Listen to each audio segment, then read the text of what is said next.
All right, it's official. It's official. My man, my brother, Melo is in La La, a member of the Los Angeles Lakers. I love it. It's a big deal. He's going to have an opportunity to win a chip, which is all I want for my man Melo.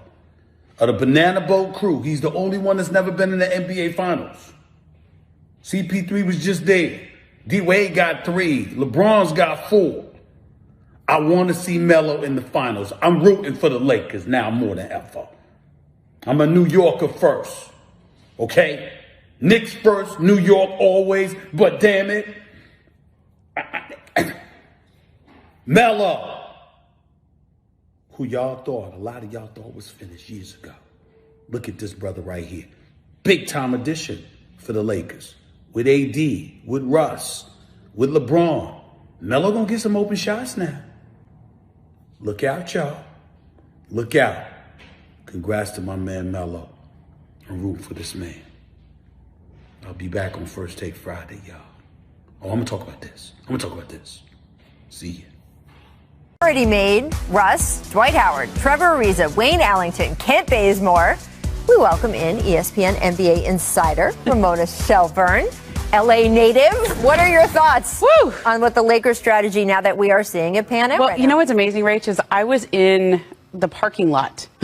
Like, this is back when we used to do stakeouts. Remember when free agency was, you staked out the meetings and everybody actually used to have meetings. Well, that's before everybody constantly IG storied and tweeted where they were at every moment. You don't have to stake any players out now. They'll just tell you. Yeah. And it was amazing because the Lakers really thought they had a chance with Melo back in 2014. That was a big moment. And they got really close. The only trump card was Phil Jackson was the president of the Knicks back then, and he had the 5th year, and he gave him the whole thing. But they really thought they had a chance at Carmelo Anthony all those years later. And you look at, I mean, that's my favorite expression on the show, I guess, is sliding doors. Yeah, right. But the sliding doors of Melo's career, of LeBron's career, I like this fit. I like that Melo sort of restarted his career, and he's become a really good three-point shooter. Career high 41% last year. That's what the Lakers need, and their cumulative ages are getting up. Like, he will be there, and to make LeBron not feel old, I guess. Like, he's a little bit older than LeBron here. But look, I love the fact that they got Melo and Malik Monk, and Malik Monk on a minimum. I was going to say, that is some wizardry, and also kind of speaks to a strategy we were talking about with Chris Bosh yesterday, that when he and LeBron and Dwayne Wade were down in Miami, they were able to be like, hey, come to Miami. Miami's fun. I know you won't be making that much money, but come and be with us. This is going to be a party. And it seems like they are starting to pick up a little bit of that momentum, too. What do you think, Zach? Look, my big question about the Lakers now is the burden on defense for LeBron, who is still incredible defensively, and Anthony Davis, who we all know is a defensive player of the year candidate, is getting bigger and bigger and bigger, because when you trawl the minimum bin for guys like this, they're older, they're liabilities defensively. But Melo, to Ramona's point, has bought into a spot-up shooting role and been really, really good at it, and he's going to fit well next to LeBron. And Malik Monk, look, he's not going to get the headlines here because this is Carmelo Anthony. This is a top 10 all-time scorer, first ballot Hall of Famer, LeBron's friend from when they were teenagers. It's a huge deal that they're playing together. Malik Monk on the minimum is an incredible get for Rob Pelinka and the Lakers. He had a great year last year, and he's not just a shooter. He can get them moving in transition. He's really fast. We know the Lakers like to play in transition, doubly so with Russ now. They're getting rebounds and rampaging up the court, and he's a really good secondary playmaker. If you're not really good, but he's getting there. If you kick it to Malik Monk on the weak side against the closeout, he can attack it, make the next pass. I think this is a great say. It's not going to get the headlines, but this is a great signing for the Lakers. Perk, I'm curious what you think the on-court fit with Melo, with LeBron, AD, and just all these new pieces, because it's great to make wholesale changes to your roster if you think you're improving it. But as you see on that graphic we just showed, Perk, it's a lot of guys going out and a lot of new guys coming in, and you're going to need to sort of reset your culture just by definition of having an almost completely new group, except for 2 or 3 key guys. Yeah, and I understand that, Rachel, and I would be concerned if it was a young group, but we're talking about a group of veterans, right? And a lot of these guys have been to the promised land. A lot of these guys have won championships. LeBron James, Anthony Davis, you're looking at even Trevor Ariza. But when you look at Carmelo Anthony and you look at Russell Westbrook, these guys are starving to win a championship. That's the only thing left for them to complete their legacy, is to win a ring. So sacrificing is not going to be difficult when it comes down to the Los Angeles Lakers. Look, we're watching Space Jam in real life right now. The Lakers have 5 Hall of Famers on their team. 5. Russell Westbrook, Anthony Davis, LeBron James, Carmelo Anthony, and Dwight Howard. And all those guys still could contribute at a very high level on the basketball court. Dwight Howard, to me, is going to be, again, the unsung hero in this situation, in my opinion, because his ability to still protect the basket. He knows how to play alongside Anthony Davis. He's still a lob threat at the basket, one of the most athletic bigs in the game today. So when you look at the other pieces, the shooting that they added around them, watch the hell out. Yeah, I love this Dwight Howard sign. Re-signing? Yeah, I mean, they missed him last year. That was a calculated decision that they made to go for Marc Gasol in there and let Dwight go and trade JaVale. They missed it, and they missed it against Nikola Jokic. They missed it against DeAndre Ayton, who, by the way, is now a guy that you have to be thinking about how are you going to defend him.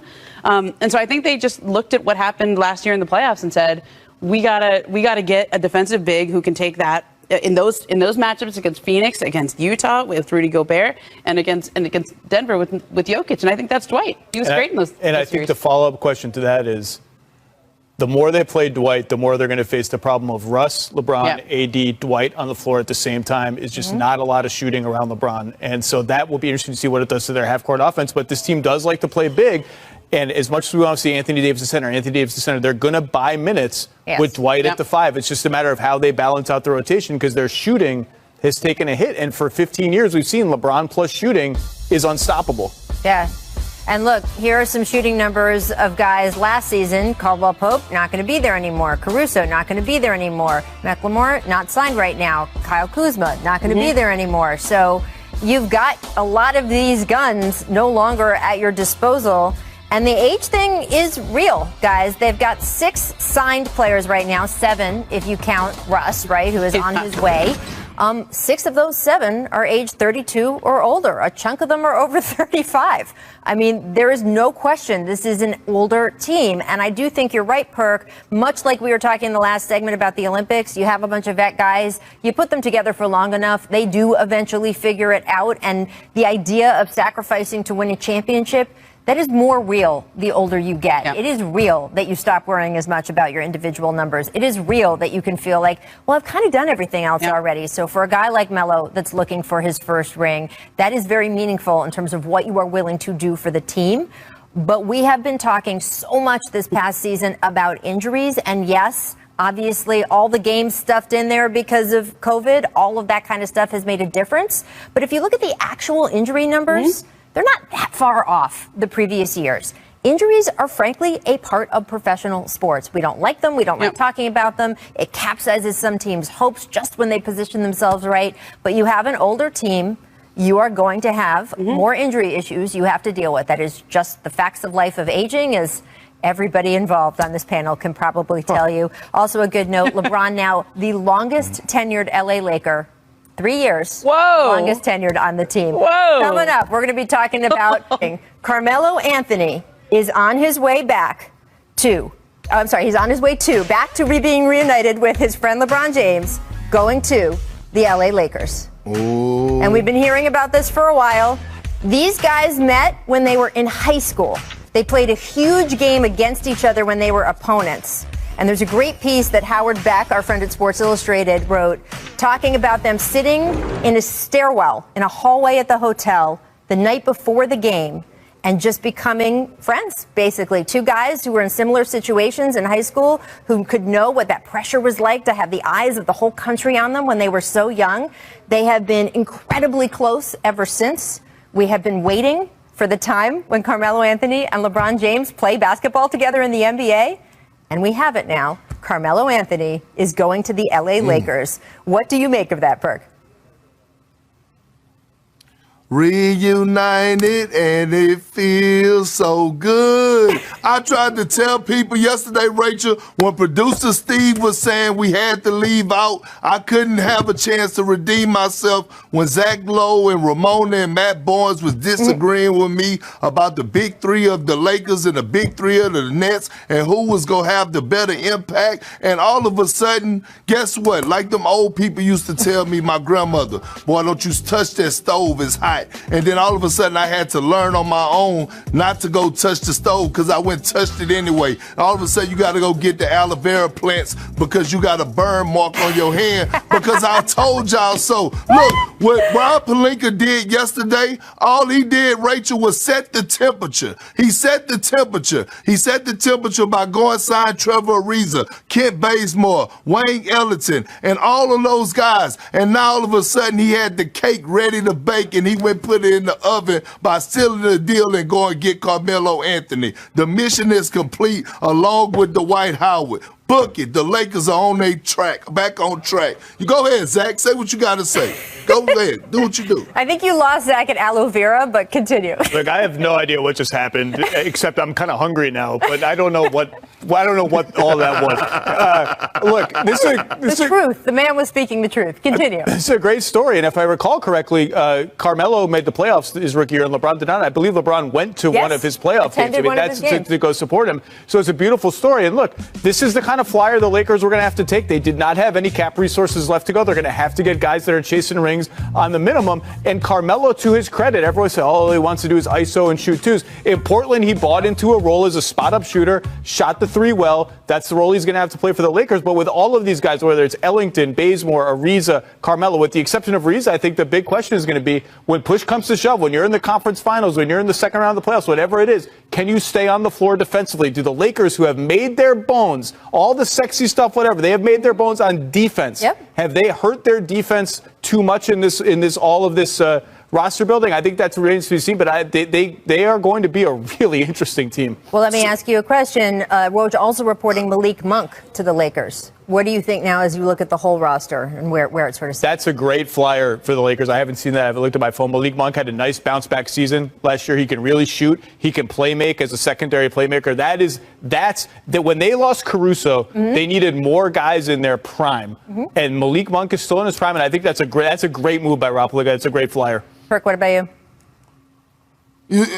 Rachel, you see what I love the move getting Monk. I think he's a hell of an addition. But you see why Zach is still trying to find holes and talking about defensive prowess and the defensive identity. They still have Anthony Davis. They still have Dwight Howard. They still have LeBron James. Look, when you have a veteran group like this group is built for a 7-game series because you have a veteran group that's going to buckle down. They know what it takes. You have a lot of championship experience. Look, Zach, stop trying to find holes and find things that's wrong with the Lakers instead of just saying, listen, I know they have an old squad, but they have a lot of talent on this team. They have a lot of depth, and they have fixed these holes that you're trying to talk about. Depth, I don't know, but talent, yes. And look, you now have in one place, I just want to put this all out there, LeBron James, Anthony Davis, Russell Westbrook, Carmelo Anthony. The list goes on That's a show. and on. But talk about Showtime, which I think is going to be pretty incredible right across the street here. I'm personally happy we have another Orioles fan here in L.A. Our friend Kyle Goon from the Orange County Register is very excited, I know, about that as well. So, sorry, the Bay Area News, the Area News Group. So, yeah, I think that overall this is a win all the